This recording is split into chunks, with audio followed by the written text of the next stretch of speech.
Balakpakan po natin ang Panginoon. Yung the best po na palakpak sa Panginoon. Praise the Lord. Now, I want you to open your Bible. In Matthew chapter 14, chapter 5, verse 14 hanggang 16 po yan. So sabi niya dito, you are the light of the world. Like a city on a hilltop that cannot be hidden. Verse 15, no one lights a lamp and then puts it under a basket. Instead, a lamp is placed on a stand where it gives light to everyone in the house. Verse 16, in the same way, let your good deeds shine out for all to see, so that everyone will praise your heavenly Father. Purihin po ang salita ng Diyos. So yan po yung ating title sa umagang ito. Galing po dito sa word ng Lord. Let your good deeds shine. Sabi mo sa katabi mo, lahat ng mabubuting gawa mo, ipakita mo. Amen? So let your good deeds shine. Amen? Nung nakilala mo si Lord, hindi ka na ordinary. Nung tinanggap mo si Jesus, hindi ka na basta yung dating ikaw. When you receive Jesus Christ, sabi ng Lord, you are now the light of this world. Hello? Amen po ba? When we say light, ibig sabihin po, nagiging liwanag ka sa lahat ng aspeto ng buhay. Sa lahat ng nakapaligid sa'yo. Amen? Kaya sabi mo sa katabi mo, hindi ka ordinary. No? Yung ilaw na meron sa'yo, hindi everyday yung battery niyan. Amen? Yung ilaw na meron sa buhay mo, hindi rechargeable, kundi forever charge sa Panginoon. Amen? Now, sabi ng Lord, you are the light. Meaning, meron pong something si Lord na binigay sa atin na nagpapakita, no? Nagpapakita sa mundo kung sino si Jesus. Because you and I are the representation of God here on earth. Amen? Kaya kapag ikaw, nasa saang lugar ka man, hindi na yung sarili mo yung nire-represent mo. You are representing Christ. Why? Because you are the light. You are the light. I am the light of this world. Dahil si Jesus ay nasa atin. Amen? Now, meron pong tatlong lugar na nire-refer si Lord sa ating topic. At gusto ng Panginoon ay pag-usapan natin to dahil next week ay harvest event na po natin. Hello? Amen po ba? Are you excited? Are you excited? Now, nais ng Panginoon na i-encourage tayo sa umagang ito na magliwanag palalo. Amen?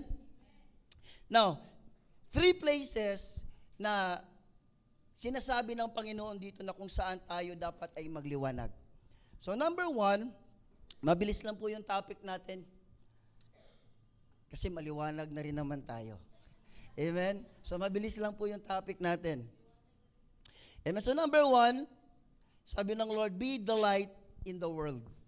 Now, sabi ng Lord, be the light sa mundong ito. Maging ilaw ka daw. So, 3 bagay yan. Una, yung be the light in the world. How we can be the light? No, paano makikita ng mundo yung ating buhay? Have you wondered bakit sinabi ng Lord sa Matthew chapter 28 verse 19, sabi niya, go Yeah. Di ba? Therefore, into the whole world and preach the gospel. Eh Lord, paano yun? Wala pa naman akong passport. Wala pa akong visa.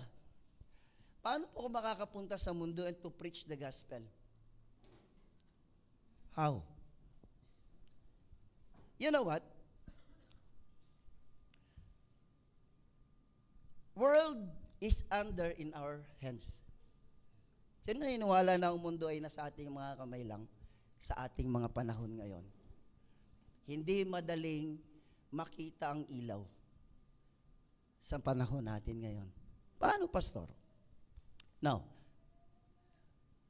the world here, it refers to the internet.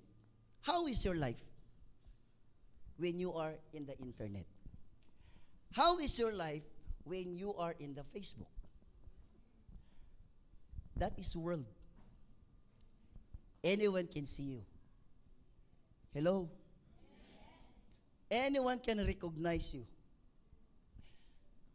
The word says, be the light in the world. So how is your life inside in the internet? How is your life inside the Facebook? Kasi, hindi natin nalalaman na sa bawat araw na tayo ay hawak-hawak natin yung mundo. Kasi anyone can access the world. Anyone can access the internet. Amen? Amen? That's why the Lord tells us that be the light. Maging ilaw ka. Why? Kasi everyone can see you. Isang video mo lang pwedeng mag-viral. Naaalala ko yung viral na video nila Eli at saka nila ni Manning. Grabe, million ng views. Anyone can see you. The world can see you. Amen? So that be the light in the world. That's why, be careful about your words. Parang wala akong kausap. Paano ka makipag-interact sa mundo? Sige nga. Paano ka makikipag-dialogue sa mundo? Paano ka nakikipag-usap sa mundo? I'm talking about the internet. Why? Sabi ng Lord kasi, be the light in the world. Ito po yung unang point natin, be the light in the world. Is it your words is inspiration to them? Baka mamaya isa ka rin sa, ganon ha? Kuwang-kuha ni Pastor Hello? Is it your life shining in this world?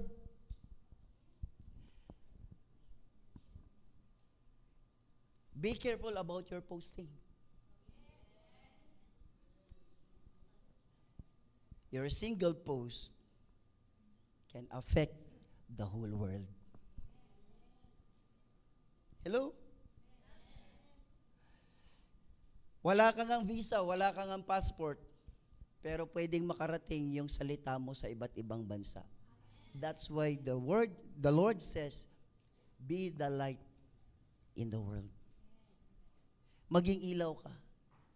Yung the way ka makipag-interact, pag nagko-comment ka, alam nyo kasi nababasa natin na yung mga friends natin, kahit hindi mo i-mention, minsan mababasa mo yung comment niya Hello? Yun nga sa bago ngayon, yung sa Messenger, di ba, yung posting natin, kung ano-ano nung pinaglalagay natin Note, no? Paano tayo nagkakaroon ng impact sa mundo? What is your life inside the world? What is your life inside the internet? Remember, we are here, andito tayo to save people from hell. iligtas yung mga tao na papuntang impyerno. Hello? Hindi mo man maabot yung mga taga-Canada, taga-US, pero yung post mo pwede nilang makita or pwede mo silang maabot. That's why it is very essential na yung buhay natin sa loob ng mundo na sinasabi ngayon ay maging blessing tayo. Now,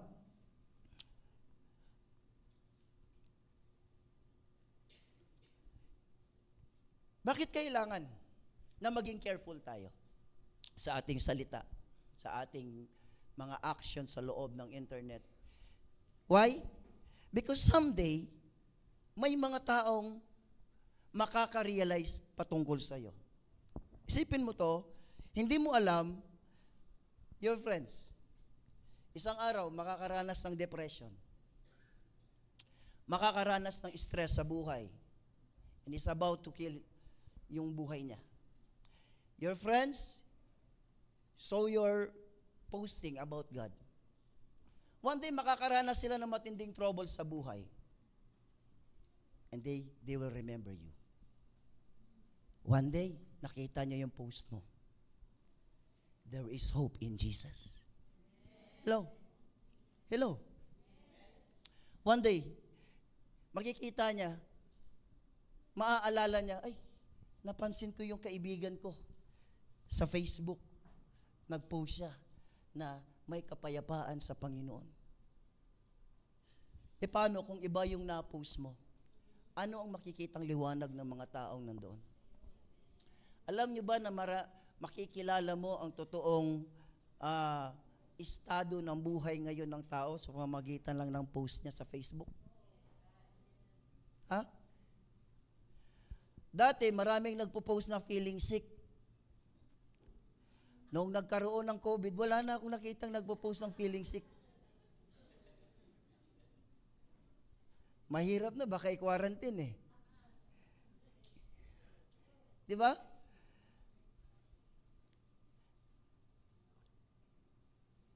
So, it is very important na yung buhay natin naka-align doon sa ating purpose. Naka-align doon sa pagkakalikha ng Diyos sa atin. Everywhere. So sabi dito, maaalala nila na may liwanag pala kahit sa madilim na mundong ito. Amen? So your actions, your words, napaka-importante po yan. Dahil one day, gagamitin ng Panginoon yan, yung buhay mo sa loob ng internet, sa loob ng mundong yan, gagamitin ng Diyos yan upang maraming maligtas para sa Kanya. Amen? Pangalawa, be the light in your city. Sabi dito, basahin po natin ulit sa verse 15, sabi niya, No one lights a lamp and then puts it, verse 14. You are the light of the world, like a city on a hilltop that cannot be hidden. Now, how are you in your workplace? The city that God referring to is a place kung saan nandoon ka araw-araw. How is your life inside your office? Inside your job? How is your life inside your school? Why the Lord reminding us kung bakit tayo dapat ay mag-ilaw sa lugar, sa city? Why? Kasi walang ibang gagamitin ang Diyos kundi ikaw. Isipin nyo, nagkaroon tayo ng week of fire, nagpapaapoy tayo sa Lord. Kaya tayo nagpapaapoy kasi meron dapat tayong susunugin. Amen? So, it is very important na yung buhay natin makita doon sa mga places na ito. Now, your life inside in your office, kamusta ka bilang ka-workmate? Ha? Kamusta ka bilang kaklase? Why? Bakit kinakamusta natin ito? Because nagiging ilaw dapat tayo sa kanila. Now, tingnan nyo to. When they heard about your name, ano kaya yung maaalala nila? Ha? Sa iyong community, when they heard about your name, ano kaya yung maaalala nila? Si matindi talaga yun.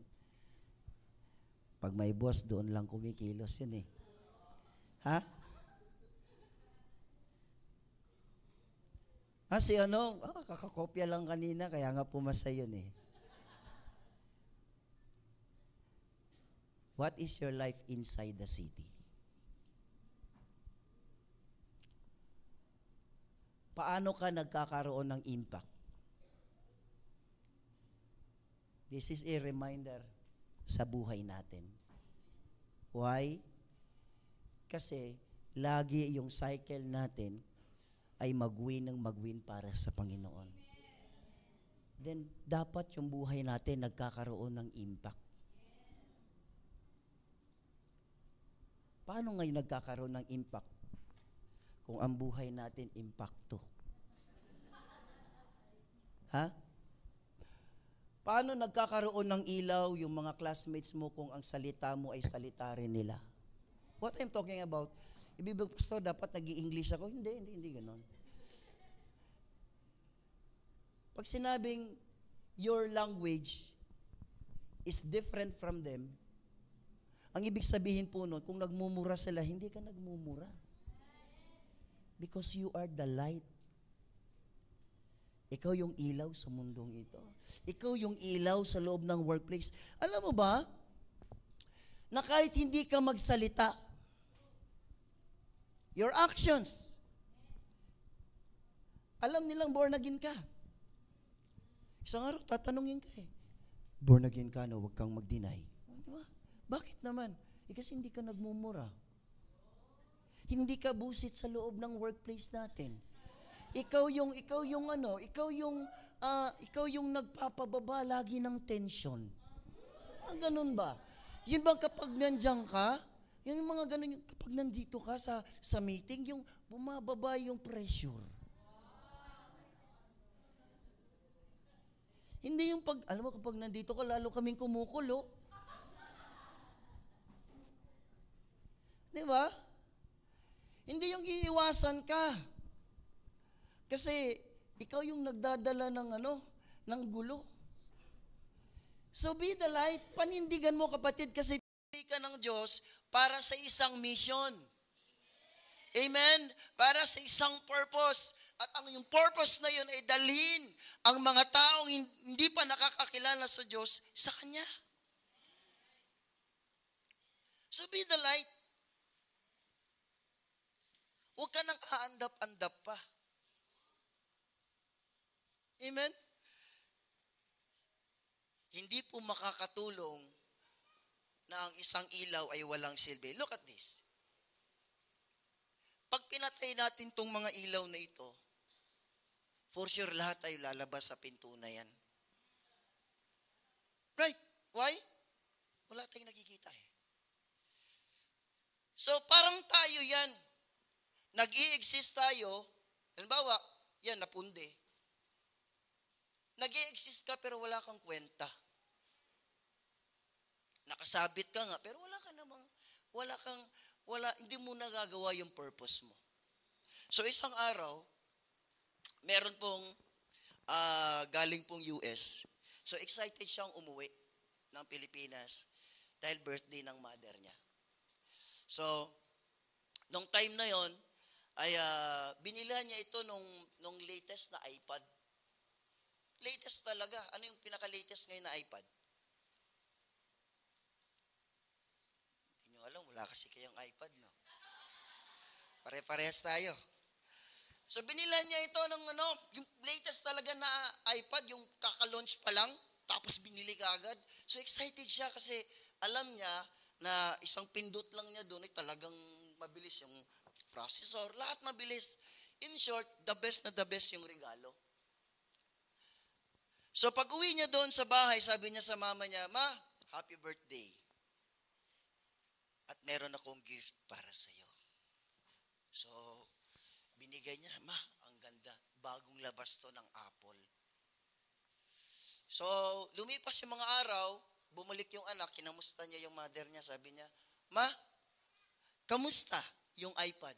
Sabi ng mother niya, ay anak, the best. The best.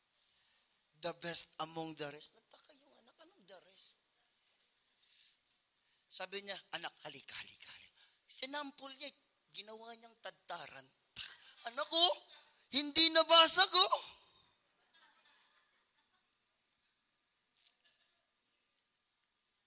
Sometimes our life is not aligned in the purpose. You exist in this world, but not doing the right purpose. Diba siguro mas mag-i-enjoy pa yung mother niya kung nakita or nagamit niya yung features na yun.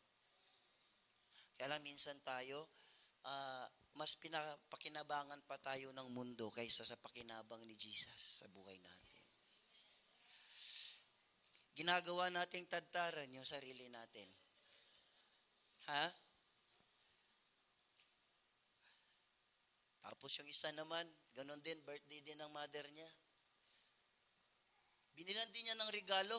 Sabi nung anak, siguro mali yung pagkakabili mo ng regalo, sabi nung kapatid. iPad kasi, alam mo naman si mama, medyo ano na yun eh. Ano naman yung palipas na yung kanilang ilaw. Diba? Magpatakip silim na yung ilaw niya. Medyo hindi na yan sila. Kaya siguro ginawang tadtaran. Eto may binili ako, mag-i-enjoy si mama dito, sabi niya. Ano ba yan? Binilihan ko siya ng ibon. Huh? Yung ibon na yan, kayang magsalita ng 100 language. Grabe, intindi. At kaya din niyang kumanta ng 2,000 songs. Parang nag-videoke lang, no? So isang araw, sabi ng mother, sabi niya, Ma, ito naman yung gift ko sa'yo. Ay, anak, ano yan? Special bird. So, Ma, mag-i-enjoy ka lalo dyan. Hindi kagaya nung binigay ni Kuya. Alam mo naman si Kuya, masyadong materialistic yan. Talagang, patakip silim ka na. Siguro, hindi mo talaga masyadong maaninag yung kagandahan. Pero ito, Ma, the best to. Mag-i-enjoy ka dyan. So yung anak bumalik the next day. Excited siyang malaman. So Ma, how's the bird? The best, anak. The yummiest bird in the whole world. Pinrito.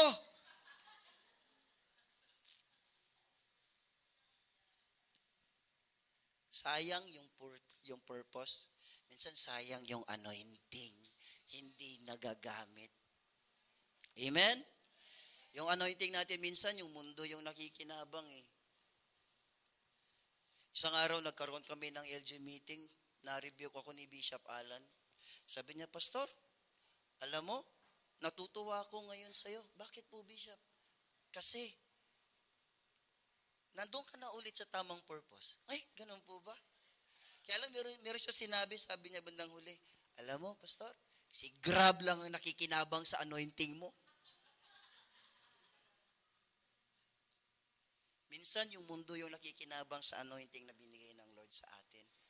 Yung ilaw na dapat nagliliwanag para kay Lord, nagiging liwanag sa mundo. Hello? Now, be the light in your city. Sabihin mo sa katabi mo, saan ka man naruroon, maging ilaw ka. No, your light, no, yung buhay dapat natin magkaroon dapat ng impact. Sa school man yan, sa syudad man yan, di ba? There must be a changes. Kung saan dapat naroon ka, dapat may pagbabago. Kung Kung dati yung almusal nyo sa loob ng office nyo, pagmumurahan, chismis, di ba? Yung magbago na, bago tayo magsimula sa ating trabaho, alam naman natin, hindi natin kaya kapag wala si Lord, let us pray. Mga ganun. Huwag mong itago yung ilaw. Sabi nga na salita ng Lord, dapat yung ilaw ay nasaan? Nasa lampstand. Hindi dapat nakatago. Sabi kasi ni Pastor, keep your faith.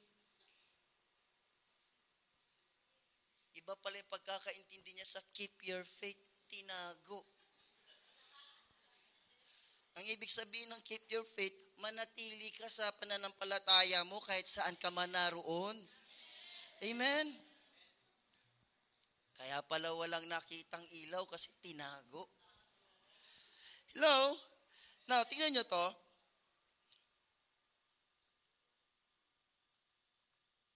Sa mga business natin, kamusta? Kamusta yung nagiging buhay ng mga empleyado natin? Nakikita kaya yung ilaw sa atin? Alam niyo po, ang kinaganda lang kapag may business ka at may mga tauhan ka, mas madali mong impluwensyahan sila sa liwanag.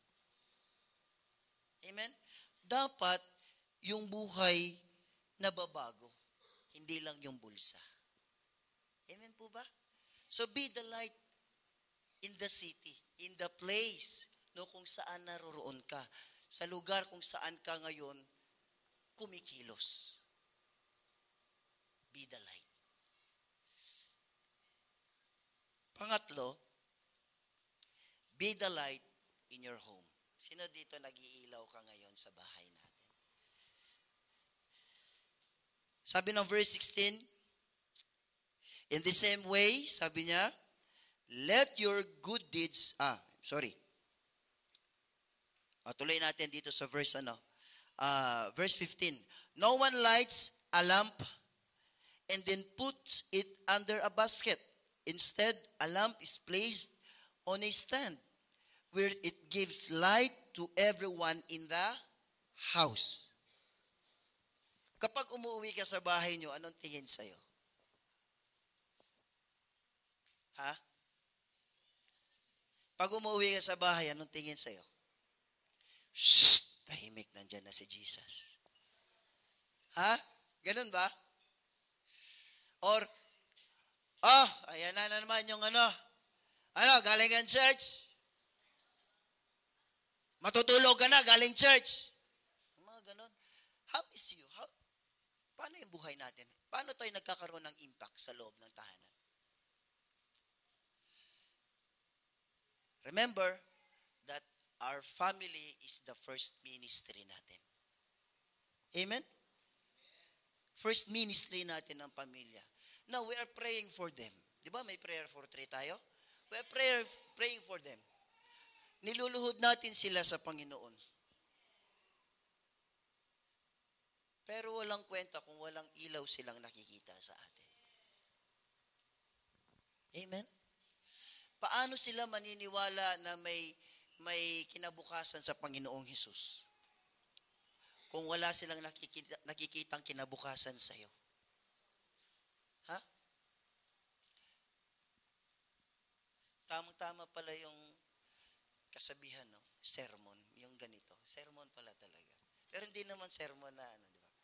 It's reminding us na tayo dapat nagiging blessing. Why?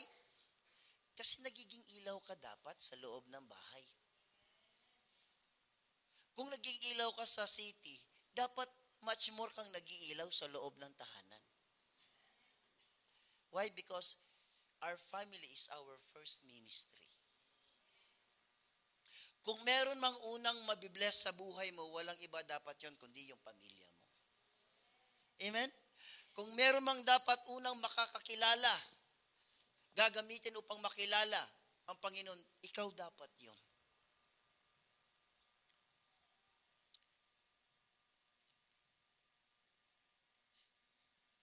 Now, as a parents, kamusta ka bilang ilaw sa loob ng tahanan? Sa ating mga anak. Ha? How are you? Paano ka bilang parents sa ating mga anak? Naalala ko si Nanay Sario, si Pastor Bert. Nakita ko kung paano nila kami nilid sa Panginoon. Sa ayaw at sa gusto namin. May panahon noon, alang-alala ko, gusto ko talagang maglaro. Ayoko nang magsimba. Kasi naboboard ako eh. Oh, Lola, it's boring in the church.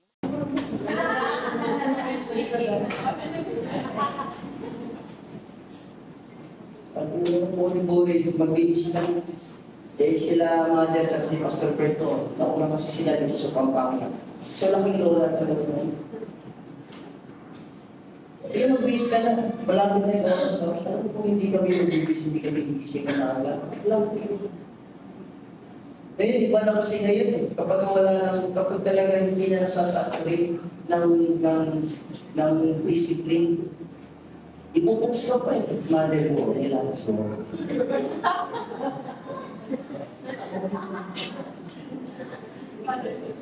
parents, how are you?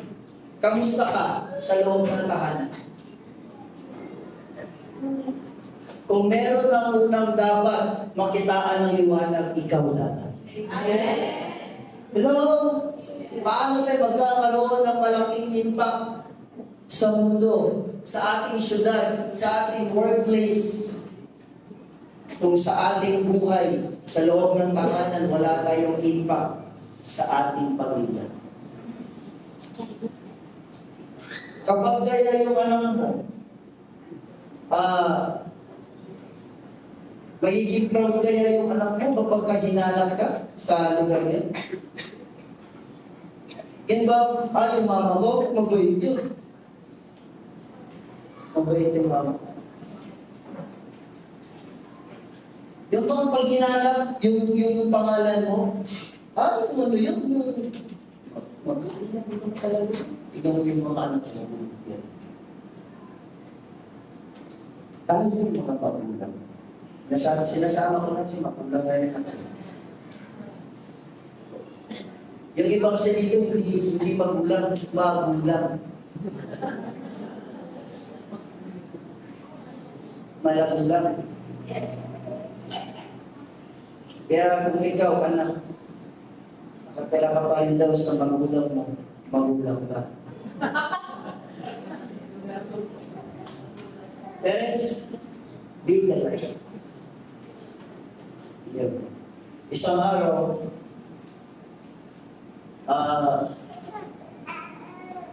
may mag-asawa.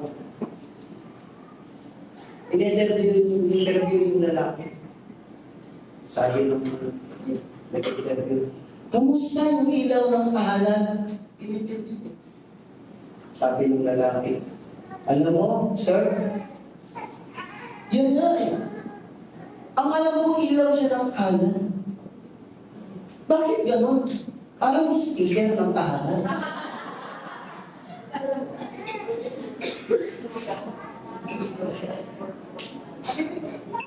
Mga asawa. Sa asawa yun. Kung paano ka magiging blessing yung pagpasok mo, kung ginagawa mo si Glock 9.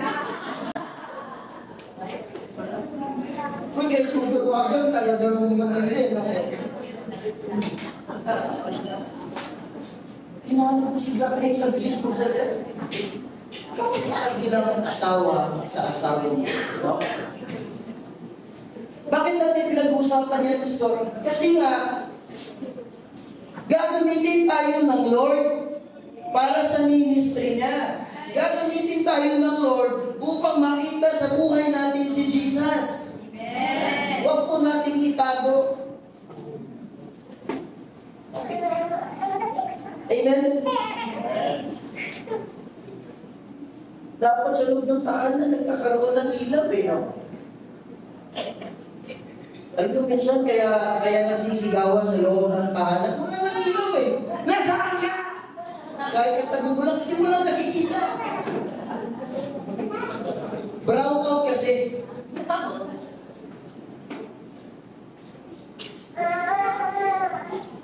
Nasusundan po ba yung topic natin?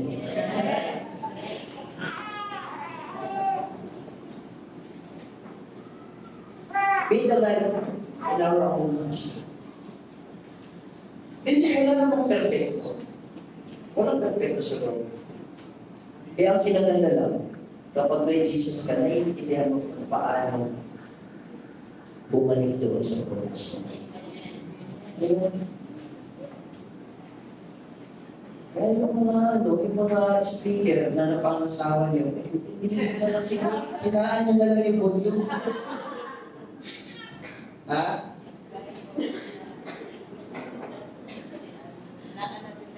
Kinaan niyo na lang yung volume. Yan, magdala niyo na lang ng material. Disconnect niyo na lang.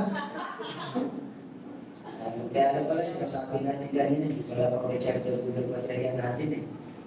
Pag-ailer pala, kaya niyo na talaga yung pag-ailer niyo na maririnig yung ano. Karap nila, ito eh.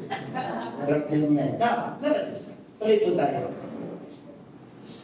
Now, how to introduce Christ in the world?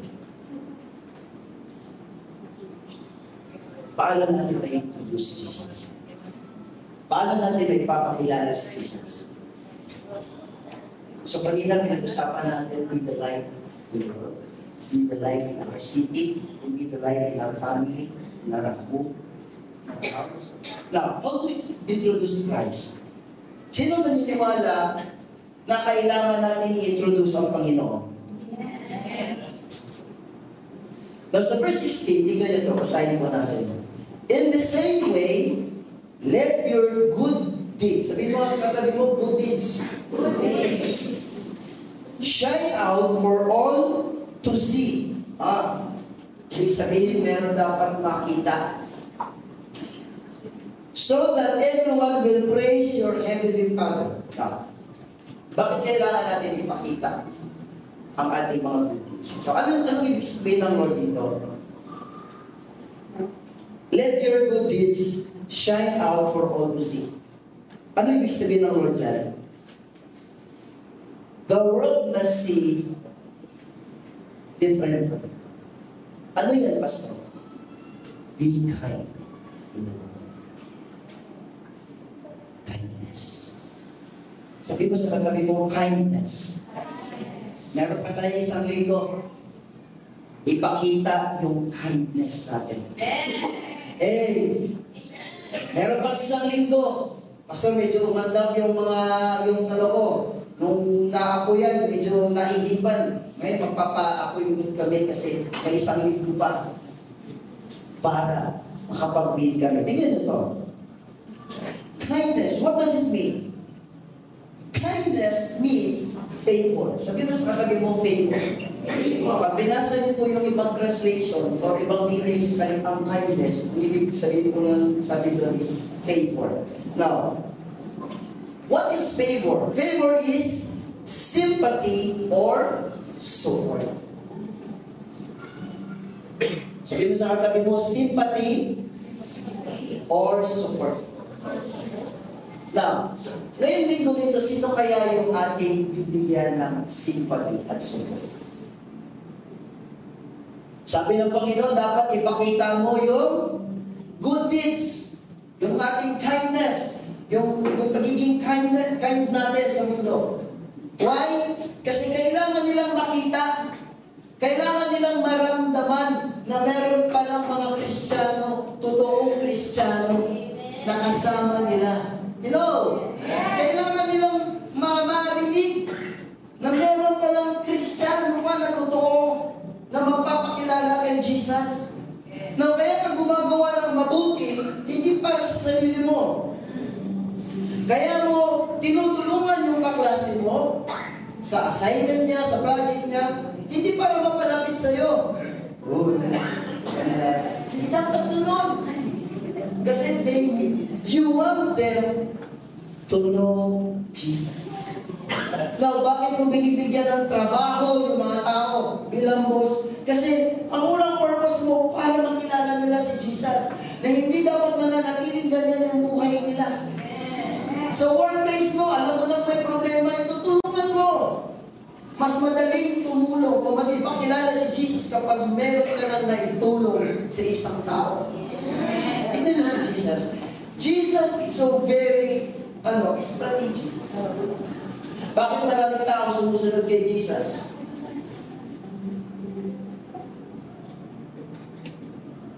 Because Jesus is so kind. Kaya niyo magpakain ng 5,000? Kung hindi nyo kaya magpakain ng 5,000, kahit isang tao, maramdaman niya na meron Jesus. Sabi ng Bible, thousands of angels is rejoicing, are rejoicing in heaven. Magparamdam ka na. Amen? Magparamdam ka. Ang magiging kind, hindi lang po ito patungkol lagi sa pera. Hindi lang ito patungkol lagi sa pera. Kapag may kaibigan kang depressed, hindi naman pera hinahanap niya. Sympathy. Kapag meron kang kaibigang stress, mas hindi mo pera ang kailangan niya. Mostly siguro lang. Pero hindi lahat. Pera ang kailangan nila. Minsan ang kailangan lang nila kung ano. Minsan kailangan lang nila kaibigan. Minsan kailangan lang nila na mayroong makausap. Kaya nga yung iba, nagpapakamatay nila kasi wala silang pag-isip. Kasi yung post mo na sa Facebook, imbis na nag-i-scroll siya, baka makakita siya ng Kristiyano sana na taon niya ito, mag-i-encourage sa kanya, nakita niya, ano to, kaya lang nakita niya sa post, ayoko na sa earth. Hello! Yes, kami ng tao, sama na lang ako sa iyo sa Mars. Come on. Hindi ka na okay. Amen. Hindi ka tantaran. Hindi ka pamplito. Ginawa ka ng Diyos na ayon sa kanyang wangis upang gawin kung ano ang ginawa ng ating Panginoon. Amen. Nakilala mo si Lord, hindi lang para i-enjoy yung salvation. Nakilala mo si Lord upang ma-enjoy din ng mundo na meron palang salvation ay kaligtasan pala na nag-aantay sa kanila. May pag-asa pala na nag-aantay sa kanila. Na meron palang bagong buhay na nag-aantay sa kanila kapag nakilala nila si Jesus. Mga kapatid, makikilala lang nila si Jesus kapag tayo ay magpakilala sa kanila. Our actions, our words, our thoughts, how we think, lahat yan connected sa purpose natin. Amen po ba?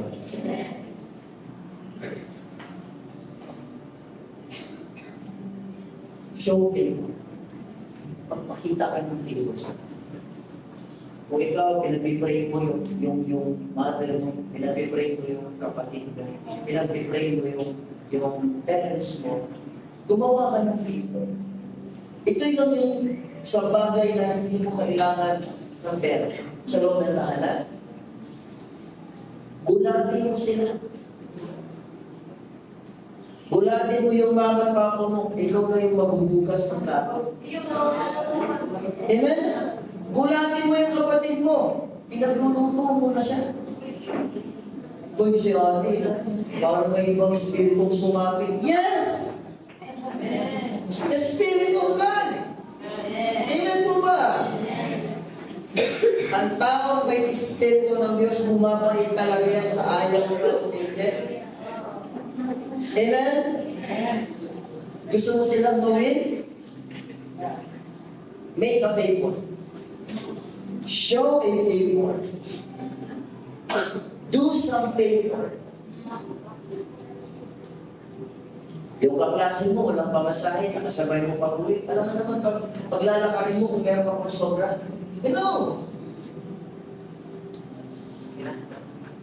Isang araw, yung kasama ko, lobar na siya.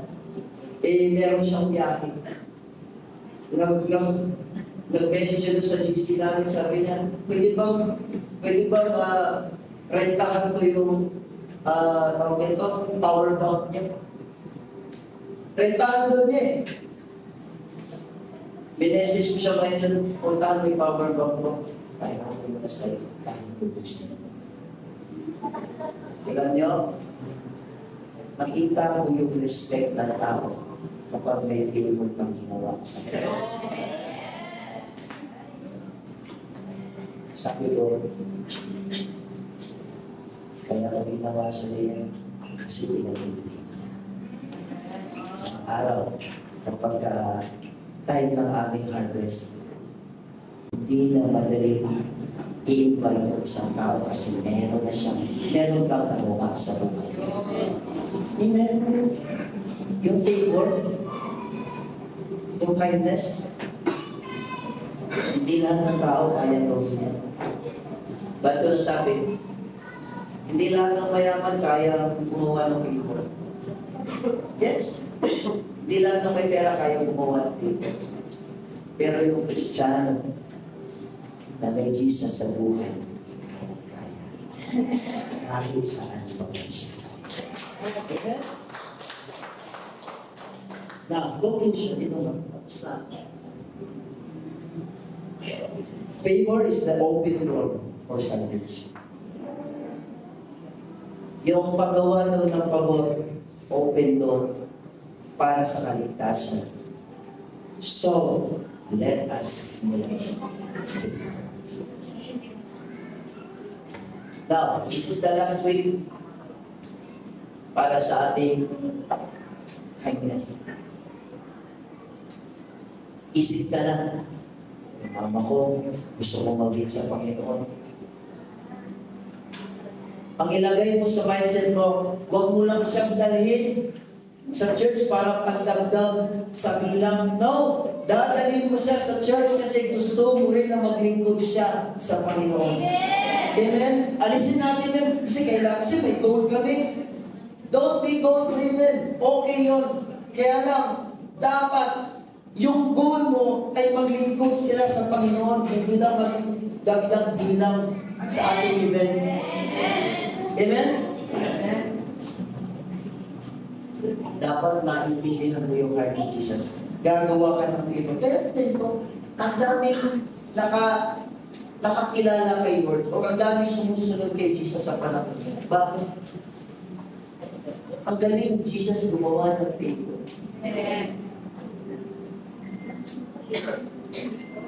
Alam mo kung bakit ka susundan ng tao, maniniwala ang tao sa iyo. Unang-una nakikita nila sa Jesus sa lugar niya. Pangalawa, lagi kang gumagawa ng paraan upang maisipin si Jesus sa lahat ng pagkakataon sa